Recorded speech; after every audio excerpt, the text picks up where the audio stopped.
तो दोस्तों जितने भी खेसारी लाल यादव फैन है भैया, आप लोग तैयार रहिएगा। कल खेसारी लाल यादव का बहुत ही हाई लेवल समझ लीजिए ब्रांड गाना आने वाला है भैया।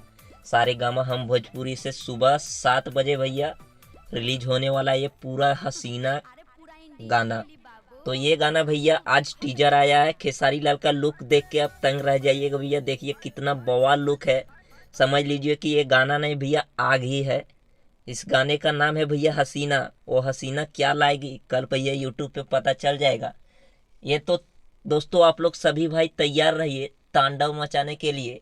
कल खेसारी लाल का बहुत ही ब्रांड भैया, इसको हम ब्रांड नहीं बोलेंगे, तबाही गाना बोलेंगे। तबाही आ रहा है, आंधी आ रहा है खेसारी लाल यादव का, ग्लोबल स्टार, ट्रेंडिंग स्टार का।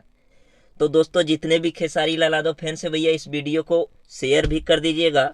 और हाँ, आप लोग इस टीजर को अभी जाके देख लीजिए सारे गामा हम भोजपुरी से। कल सुबह को सारे गामा हम भोजपुरी से फुल वीडियो आने वाला है 7 बजे।